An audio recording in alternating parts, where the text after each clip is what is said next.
Welcome to Whose Story Is It? Where extraordinary lessons are hidden within everyday stories. Join us today in revealing the untold stories within a business leader's success. Enjoy as we uncover the extraordinary in the ordinary. 2-1. Hello, everyone, and welcome to another episode of Whose Story Is It? And today, we are talking to someone that's actually from the state I was born in. So for the three listeners out there, you might have heard where I was born, and so she is from the same state I was born in as well. Not the same city, but same state. And Kansas is a wonderful place.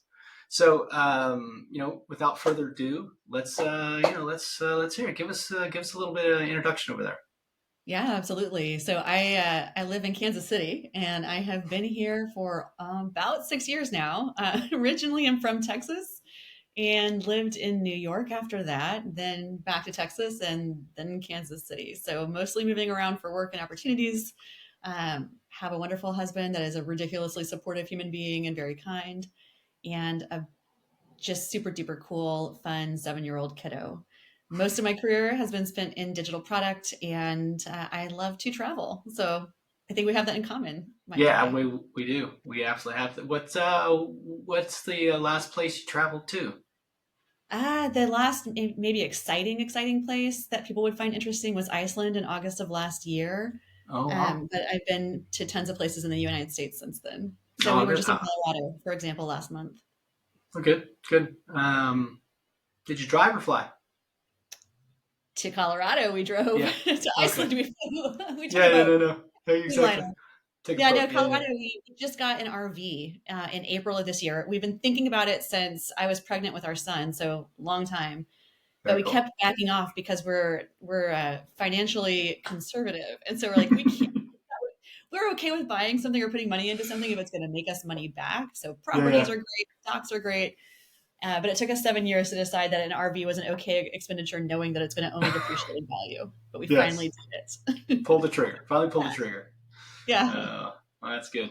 Well, I'm going to ask you a question that I asked. The only question I ask every single guest is this question. How did you earn your first dollar that wasn't from a relative? Oh, wow. That's a cool question. I've never heard or thought of. My very first dollar that I ever earned from an actual job was as a busser when I was 15 years old, working at a fancy seafood restaurant on the Riverwalk in downtown San Antonio. Had that job for exactly 2 weeks. 2 weeks. Just 2 weeks, just enough time to earn the money for a product I wanted to buy, and then I quit. There you go. Yeah. How old were you? I was 15 years old. 15 years old. Okay, there you go. 15 years old, first job, first paycheck. Yep. That's good. And I'm going to guess 15 years old, you were making what? $5 an hour? You think you made $5 an hour? Yeah, probably. It was probably close to $5 an hour. Yeah. My next job I know is making like $6.25. So there you go. There you go. Yeah. At least to give you an idea of, that always gives you like an idea of age. Yes. Because my first job, if I answered that question, my first job was painting fences. Oh, cool. I was painting fences for a neighbor up the street from us in the country out Rose Hill, and I got $1.25 an hour. Ooh. I made $10 a day. Think about it. Well, at the time, I was living large. At $10 How old a were day. You? 8, 9.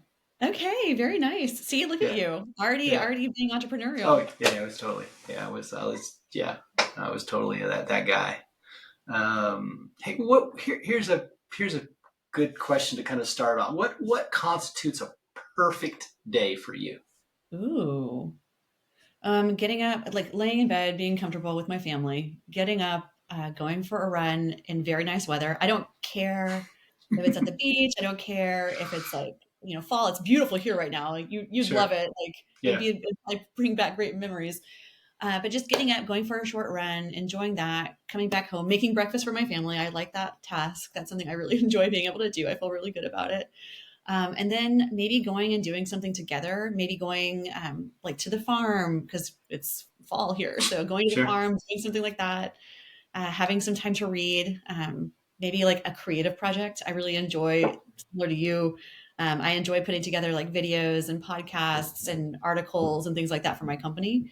And then, maybe a good book, maybe a movie with the family, something like that. So pretty low key. Cool. Or, Or if we're in Colorado or someplace amazing like that, I absolutely love hiking and whitewater rafting. So that would be on my list. that'd be on your But list. not as much of that here. Okay, yeah, not as much there, but yeah, that's cool. That's Yeah, cool. that's right. What is the?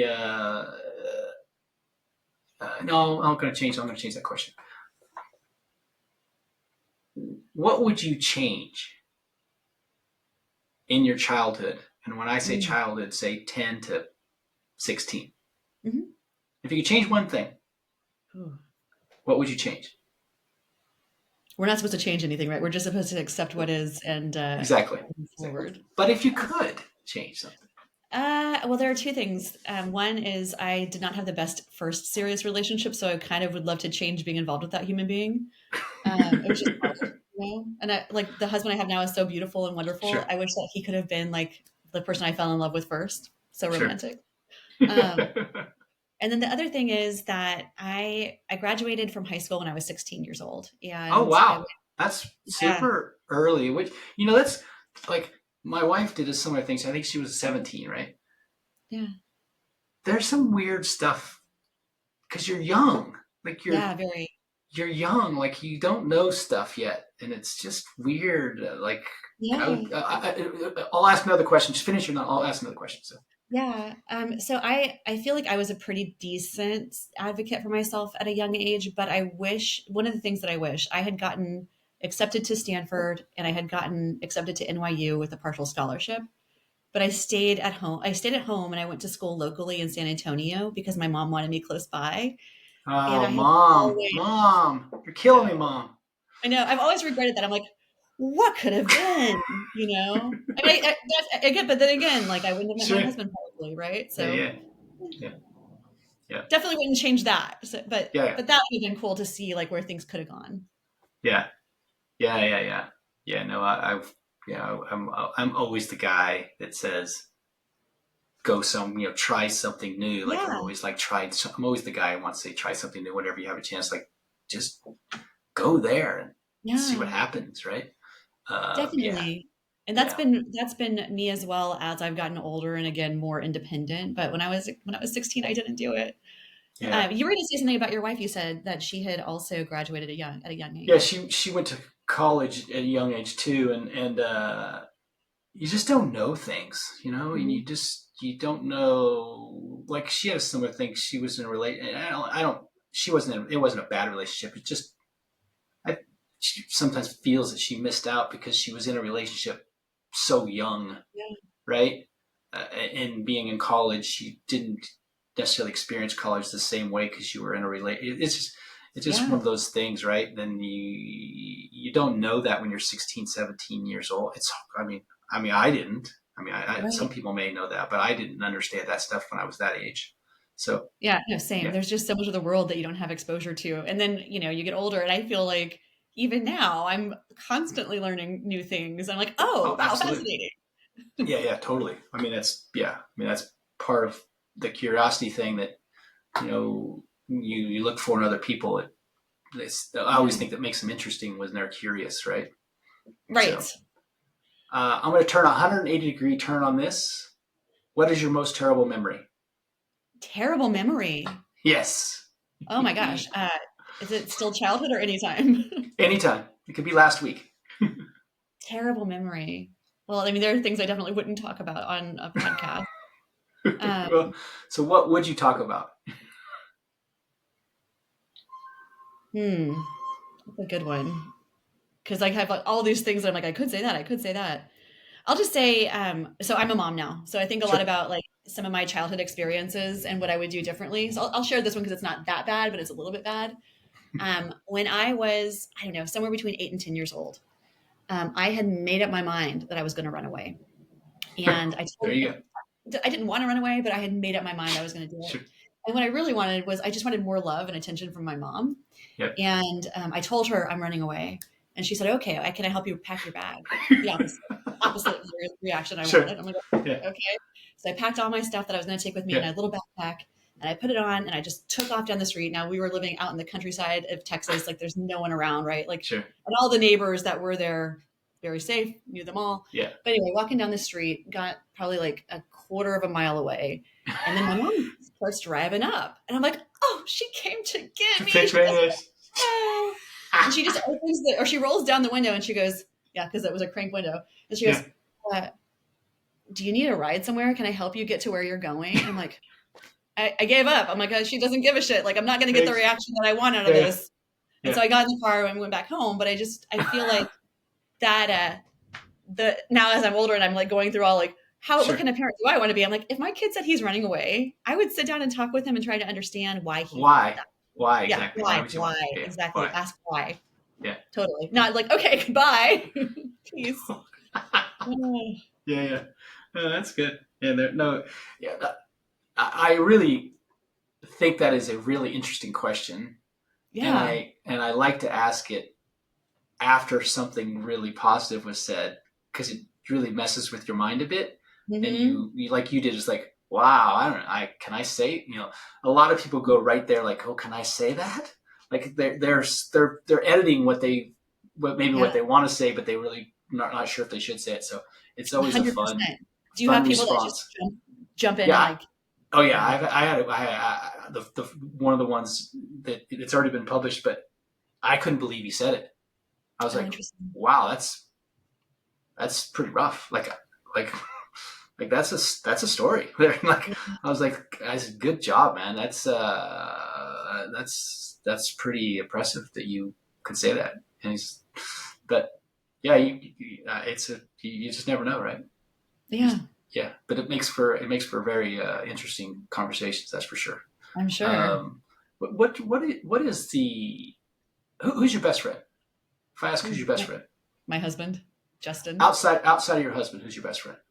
My cousin Karen. Okay, Karen. So if I call Karen right now, ding ding ding ding, Karen, what's your name? What's her best trait? What would she tell me? Oh gosh, my best trait. I'm laughing because I think she would definitely say that I'm really ambitious and I'm a really hard worker. Probably that I'm like loving, but also like supportive of her. But I think I laugh because like my ambition is a double-edged sword and my hard work is a double-edged sword. So she's also always telling me to take it easy and disconnect. Sure. Yeah, so it goes. That's normal, right? Yeah. If I asked her what your worst trait was, what would she tell me? Exactly that. Oh, also that I end up getting wrapped up in things, probably like, the political situation that's going on right now. My family and I are not aligned on politics. And I'm like constantly like reading what they're saying. I'm like, oh, why are they saying these things? Sure. And she always says, just take a step back, just disconnect. You can't change them, that sort of thing. She's like a very logical person. Yeah, she thinks with her head versus her heart. Mm-hmm. Yeah. At least initially. Yes. Oh, yes. Yeah. Here's what is the thing that makes you special? Or here, I'll rephrase that. What's your superpower? Yeah, the superpower, I've been told, is that people open up to me. I'm very welcoming.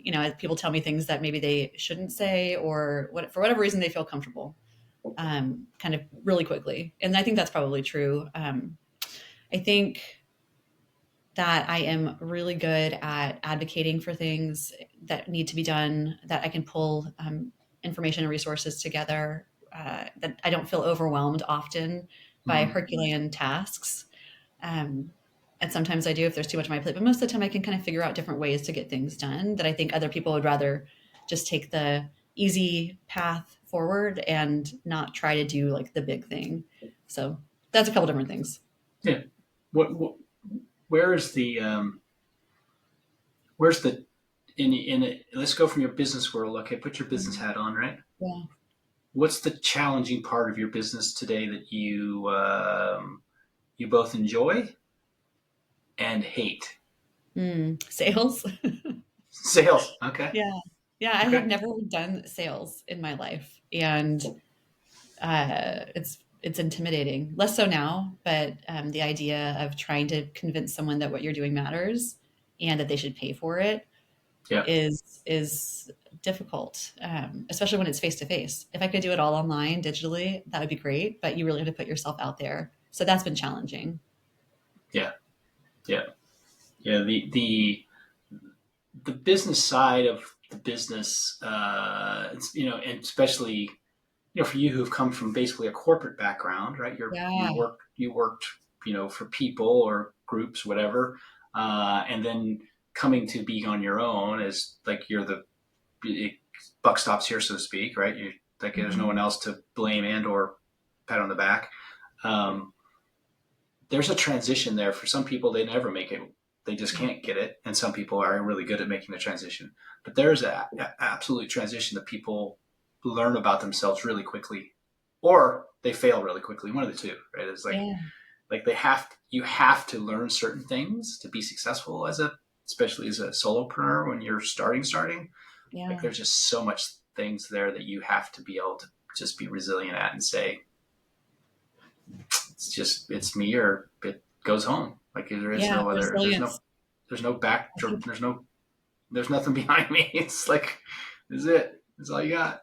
So yeah, I think yeah. you're absolutely right. And I think like resilience is the key word. It's something that like I've experienced in corporate too, because corporate's not easy, right? There are so many Yep. challenges and especially if you want to change the world and do a ton of great work, that's hard. Mm-hmm. And burnout is real. But I didn't expect the transition from corporate to being an entrepreneur to be as hard as it was. But also, I didn't expect to have to face burnout as an entrepreneur. I didn't think that Oh that was a thing that happened. And yeah. I realized, yes, it is. And it's very important to take breaks and take vacation and kind of give yourself even more grace Yeah. in this world, in this life, than in the Yeah. past. Yeah. I'm open. People ask me about work life balance, right? Mm-hmm. Like work life balance. Like well, I don't necessarily believe there's work life balance because as an entrepreneur, again, especially when you're starting, there is no other person to rely on. And if there is maybe a one or two people. So it's not like you have a lot of choice, but Yeah. the work you're doing, hopefully, knock wood, is something you really care about. So you don't necessarily consider, if you put in a 12-hour day, you don't feel like you put in a 12-hour day as you would have if in the corporate world. Like it's a different feeling because it's your own thing, it's your own decisions, all those are your own stuff. So there's a different feeling of working 12 hours versus working 8 hours. I mean, I work 10, 12 hours every single day, but it's not work. I don't even use that word. It doesn't even get into my brain cells. This is stuff that I just enjoy doing. Right. So, yeah, that work life balance is a tough one because you want it, especially we can talk about your business obviously towards the end, but Mm-hmm. it's just hard. It's really Yeah. hard to have a true work life balance when you're a startup. It's For it's you, it's hard. do you have a specific way that you kind of divide your day, given you have like different clients and different projects and things like that? Yeah, I mean, I think I do a good job of staying on task for short stints of time. When I say Mhm. short, 40 minutes, 30 minutes, 25 minutes, where I stay focused on a thing and get it done. Yeah. Um, that I do pretty good at. But I mean, I'm a juggler, right? Hmm. I don't like to multitask because I think it's very inefficient, but I do Yeah. juggle a lot. And there's a difference between multitasking and juggling. I'm juggling meaning I've got several balls in the air. Multitasking is I'm like doing several things at the same time. And that's what I try not to do because it's Yeah. super inefficient. But I do get caught in that sometimes. And as you are coming on to guest, like I'm on the phone on another call. Like this is Yep. a real story. She's on the podcast recording. And we can see each other, but I'm on another call. Like I'm literally on finishing up another call, and she's like, and I'm like, wait a second, Yep. I'm on a call, right? So that's the kind of stuff that I just, it could be unnerving to some people, but I just like, I mean, it's just part of. part of the stuff, right? Do you have just low anxiety levels in general? Yeah, Or okay, yeah, yeah, that's yeah. cool. You could probably tell that, but yeah, pretty low anxiety Yeah, levels. that'd Yeah, be my assumption. yeah, it'd be a pretty good guess. Yeah, yeah, pretty low. How is how is your relationship with your family? And you mentioned some things about that, but how is that a positive or a negative? And describe how that is. Like, Mm. Yeah, it's been different over time. I love them very much, but I think as I've matured and grown, I've noticed a lot of different things about my family, my parents, and I have a twin sister that I just realized like now that I'm grown that maybe they haven't grown so much, and they're kind of sure, it's just different, right? We've matured differently. We've had different backgrounds, different careers, different experiences in the world. So I think that I see them, I visit them, we talk, but like not as much, if that makes sure, sense. And then I do have some cousins, the one I mentioned, and a couple others that I'm very close to, and we're much more aligned. Our ideals are more aligned, our yeah, interests are more aligned. We go on these kind of big, amazing adventures together. We went to Iceland together. We did Machu Picchu hikes together. We've done a lot of cool things like that. So that's more of my kind of close knit family, but they're not my immediate like family that I grew up with. yeah, yeah, Although, yeah. I did, but not the same. So that's that. And I think like with everything that's happening right now, as we're getting closer and closer to this election, I cannot wait for it to be over because I'm hoping that everything calms down and like relationships get repaired and all of that. Yeah, yeah. There's a whole lot of that happening right now. Yeah, yeah, So yeah. yeah, whole lot of that. What if I said what's the greatest accomplishment thus far? What would it Mm, be? greatest accomplishment. I don't know. It's so hard to know. Like, there's so many cool things that I've had the opportunity to work on. I kind of go back to um, this project I did at DirecTV when voice oriented search was just so Just early starting. on. Yeah, It's just starting, yeah, a long time ago. And I got to work with the team that implemented it. So I was the product leader for that effort. And, it was just really fun, really challenging, a whole different modality and paradigm that I had never worked on before. And it was just really, really exciting and fun to learn about it. And I got to work yeah, with such talented people on the engineering side, on the user experience side. And then we got to launch it to our massive customer base. It was just really fun to talk about and really fun to work on. So that was a big accomplishment way in the past.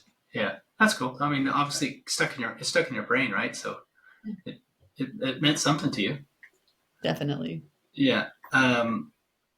In your business world, if I was starting my business right today, and you could only give me one piece of advice, what would be your piece of advice to tell me to do today? Okay, this is maybe cheesy, but I would definitely say, do you know why you're starting the business? Like, what is it that you're doing it for? Is it because you have a problem that you want to solve? Or is it because you're really trying to maximize your revenue opportunity? Because those are two different things. And I think going in, and neither is necessarily wrong, but I think there are different questions you have to answer for yourself when you Oh, know that's good. exactly why you're going into business, you know? That's good. Yeah, that's really good. Yeah, yeah, yeah. I mean, like, what's your purpose? Like, Yeah. why do you want to get up and do that every day? Because I think one Yeah. of the things that people don't realize when they're starting their business, especially first time founders, is they don't realize how long it's going to take.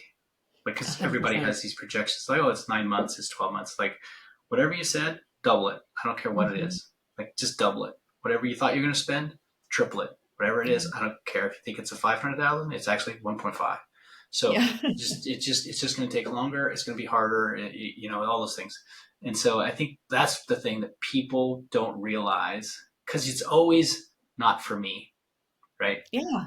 I know it took you 3x time more than you said, but me, I'm Yeah, going to I'm do it. special. And I'm super special, right? I'm a Yeah. snowflake, right? Yep. So, yeah, that's the thing that I think is I've spent a lot of time with founders, right? And over the years. And that is the thing that is just almost to a T always the case. Yeah, Like, absolutely. takes longer, takes more time, takes more money, all those things. Yeah. It takes more effort, all those things. It just takes more and more. And Even when it's easy, it ain't yeah. easy. Yeah, and I think like now kind of where I am with my business, hearing other people's stories of like there's even a guy that I was talking to not long ago, and he operated his business with zero customers and zero revenue for 4 years before he got the first 4 years. And then he finally, it's now taken off for him, which is great. But I'm like, oh my God, you had Yeah, so much determination yes, that you stuck with that's it for that long, that's dedication. right? Like, go you. But just Yeah, hearing those stories, it's like, it makes you feel better. Like, okay, yeah, thank yeah, thank exactly. goodness it's taken me 4 years to get like some revenue coming in, Yeah, but also knowing that like it will take that these things take time, yeah, you yeah, know? yeah. Yeah, you're 3 years and 6 months. Like that's not so bad. I get revenue. I'm 6 months ahead of Right, exactly. him. And then also seeing kind of where his business has gone since he finally started to make some money, he's done Yeah, really well. So, yeah, hey, that's yeah. great. Yeah.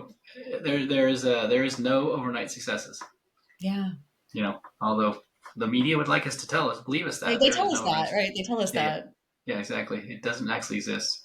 Um, tell me an embarrassing moment in your life.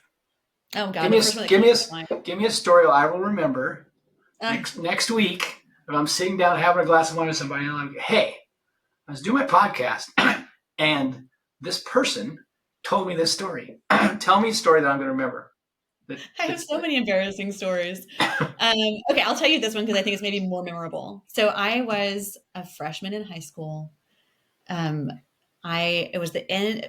Grew up in the countryside. This is so lame. I had no knowledge of like spatial awareness. This is coming into play here. So it's my Sure. twin sister and we're like walking out of school, very excited, first day. And my mom was picking us up, and for whatever reason, there was like a 3-lane road, or yeah, with a Oh, turning okay. lane in the middle, and my mom's on the opposite side Oh, so across you the had to road. walk across 2 lanes to get to her. Yeah, 3 lanes actually, because she was on the shoulder. Okay, so 3 lanes. You had to walk across Three three lanes. lanes. And I'm like, I don't know why was I 14 years old and I did not know how to do this, but that was the reality. So I'm starting to walk across the road, no traffic coming here. There's a turn lane with these massive buses, and then the other lane I can't see. Sure. And my mom's like, "Come on over," right? So Yeah. I fucking start running towards her. Really? Yeah, A really smart. car. Car comes and hits me right on the butt, and sends me flying into the side of the road. Thankfully, they weren't going very fast, but it Sure. was so humiliating. And I get up and I turn around, and there are kids. Like the bus is Just full of everybody's watching. Yeah, yeah, everybody's everyone's watching. watching me. Yeah. And I got in the car of my mom's car, and I was like, I'm never going back to school. I laid on the couch the rest of the afternoon. I'm like, I'm not going back tomorrow. Do not take me back. I'm not going. By the next morning, somehow magically, I felt like I could deal with it. I went back to school, and I'm sitting there in the first period, and they're making announcements, and they say, "Please be careful when you're crossing the street. We had a student hit by a car yesterday," and I'm like, "Oh my God, that was me." Well, yeah. Did everyone in the classes kind of look at you like, there No, she no, is? no. Fortunately not. Like I honestly never heard anything about it. Somehow, for some reason, I was able to live it down. The only person that ever talked to me about it was this really wonderful, sweet young lady that was in my same grade that I knew from middle school. And she's like, "Hey, I don't want to make a big deal about it. I just want to make sure you're okay." And I'm like, "Oh, thank you. I'm fine." That was it. That's it. So, anyway, but it That's was a good story. horrible. Yeah. Got hit by a car. That was the most embarrassing moment. If I just said that statement, I get hit by a car, they're like, Yeah. wow, that doesn't sound embarrassing. That sounds like that's bad. So, yeah. But yeah, Yeah, but it that was is a the good first day story. of high school. Everyone was watching. Oh, God. man. Yeah. And when you're 13, 14 years old, your image is everything, It's right? everything. Yeah. 100%. Yeah. That's pretty tough. Um, is there a topic to you that is too serious to be joked about? Hmm. Oh, I mean, like probably women's rights, civil rights, things like that. I don't think are funny. Yeah. I'm pretty serious about stuff like that. Yeah. I mean, Well, maybe like a little bit of dark humor, but it's not a joking matter if it's like, you know, downplaying the reality of the situation, if that makes yeah. sense. Yeah. Yeah. Yeah. That's something that's changed, right? Because when we were kids, or when I was a kid, you could say that it Yeah. was, as a joke, it was no big deal, right? It was just, it just wasn't a thing. Yeah, But it, I remember that even when I was a teenager, but it always made me so angry, you know? yeah. But at the same time, like I think ignorantly before I had to join the workforce, I was like, everything's fine. Women are treated equally. Like there's no big deal. And then I got Yeah. into the Yeah. work. Oh, okay, yeah. I I see see there's a why difference here. Yeah. there's a Yeah. difference. Yeah. Yeah, there's definitely a difference that I am I'm taking something going on here differently. If we met a year from now, October 25th, 2026, what would you be celebrating? Hmm. Well, excuse me, what would you like to be celebrating? What would I like to be celebrating? Hmm. I would like to be celebrating some really cool partnerships for my business that are making a meaningful impact in people's lives. Trying to be a little bit vague about that. And yeah, that's like probably the most important thing from a personal success perspective. But I also would be hopeful that, my husband's in a better place with his career. Everything's good for him. And it looks like he's on this like kind of tipping point of things getting really good. So I would hope that that would have gone through and things are good there. Um, and just that my kid's happy, no difference for him. I just want him to be happy and enjoying his life. That's very cool. Good for you. Well, Vanessa, give us the real introduction. Let us know who you are. It's a good transition right there to just go ahead and give us the full meal deal. Yeah. So I'm Vanessa Jupi. I'm the founder of Leva, and Leva is here. Oh, sorry, my chime just went off. Leva is here to support parents as they transition into parenthood. We partner with businesses to help them retain the 40+% of women that leave the companies that they're with within a year of having a baby. And so we do that by providing career coaching, lactation support, mental health services, you name it. We have tons of live human help and on-demand content that we provide to these parents, and we kind of hold their hand and share with them all of the information and support they need. So that is what my focus has been on the last couple of years. Yeah, good for you. Thanks. Really, obviously obviously it's needed, which kind of Mhm. is good and bad, but that's something that takes somebody that like you that has just a severe amount of passion towards it, right? It's not for the faint Yeah, of heart, I guess is what I'm saying. You just can't it's kind of, not. it's not the willy nilly just go in and kind of mess around a bit. But tell me, one, how do you find customers? Oh, gosh. Right now, primarily through like HR events, HR mailing lists. HR is our customer. Sure. So they bring us in as a benefit for their employees. We went to this big HR conference in June and got a great lead list from that. And then we do a lot of like personal outreach. So what we started doing, which seems to be, fingers crossed, like it will be a good opportunity for traction, is hosting local HR kind of networking events and coffee Oh, hours, and telling them like we're going to be talking about cutting edge benefits. We're also going to be talking about supporting families and parents and all this. And that seems to be something that's really intriguing to people. So I'm excited about it. that's cool.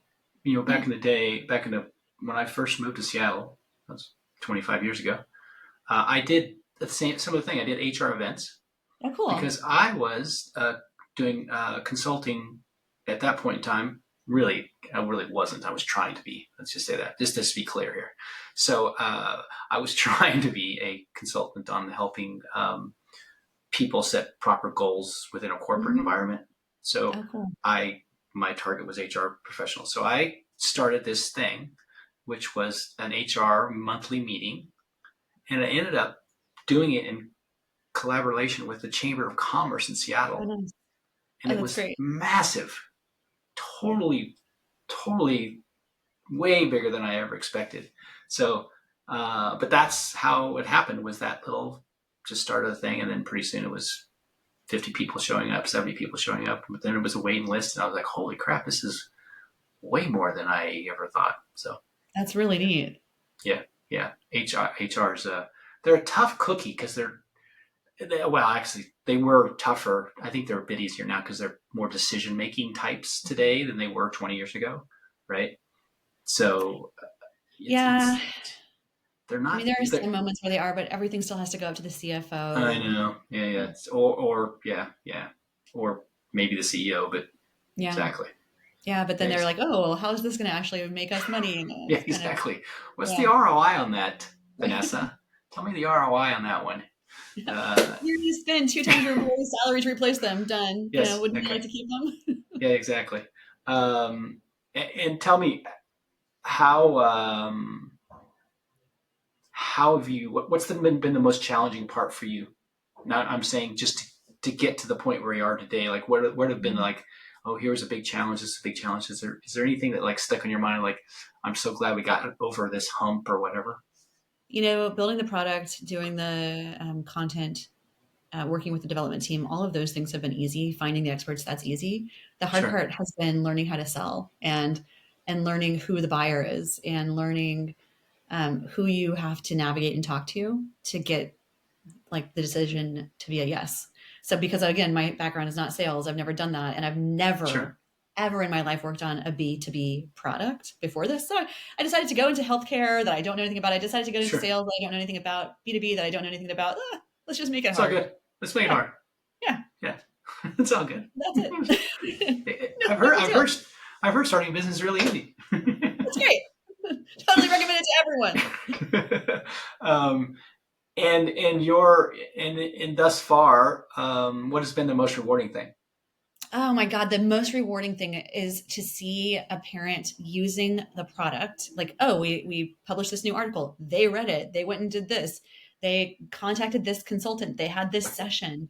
They had this outcome from that session. Then they booked this next one. So seeing like the utilization and seeing it actually help people, Yeah. hugely rewarding. Even like the individual people, like you kind of know, with our data, we know who they are, we know what they Sure. need. And then we get to see their survey responses come back and it's just like, we made a difference. Yeah.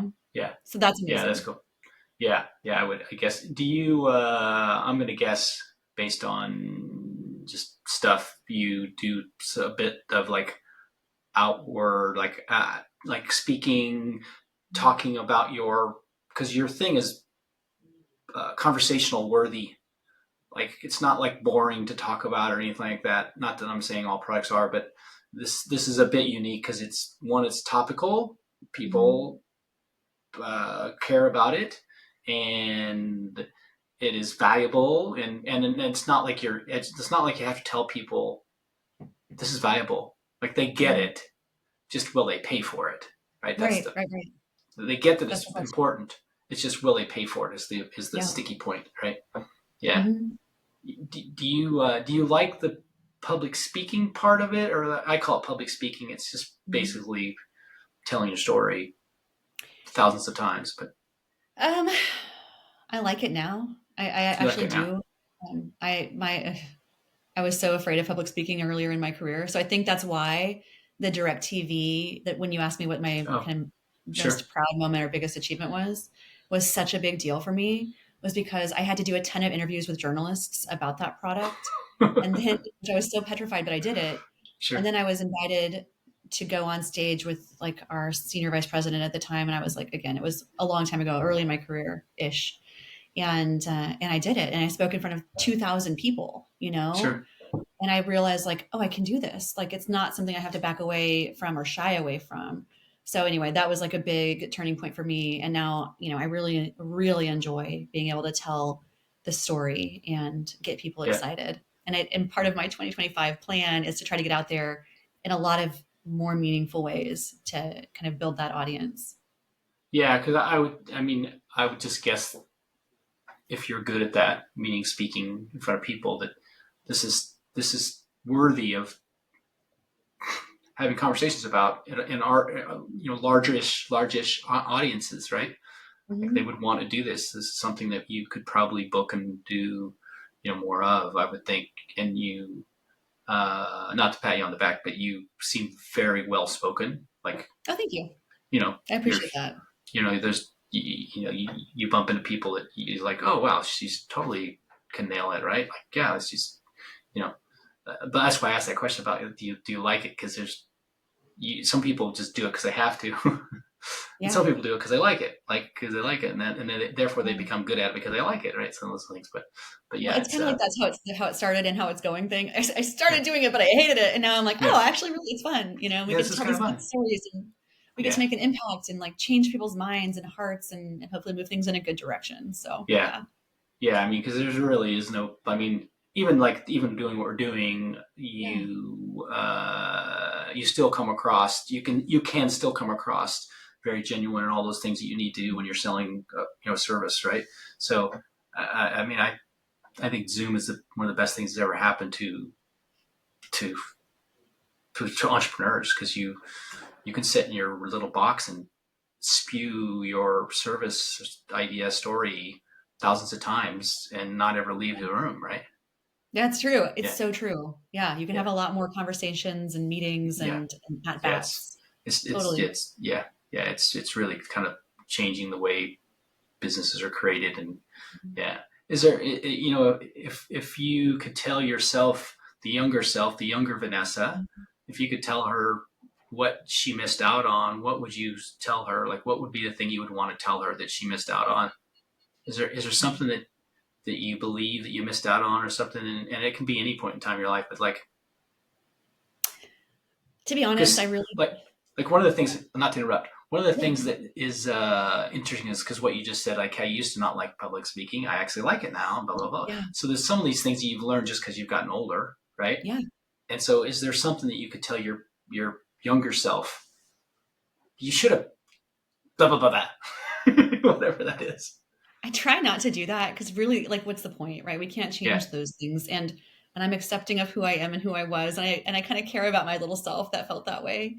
sure. Um, so more so, I try to, I think, learn from that. And if I'm afraid of something or something scares me, or I have anxiety issues. So if I'm having anxiety about something, um, so often I'm like kind of taking it out on myself, like, oh, I'm worried about this, Oh, but sure. why?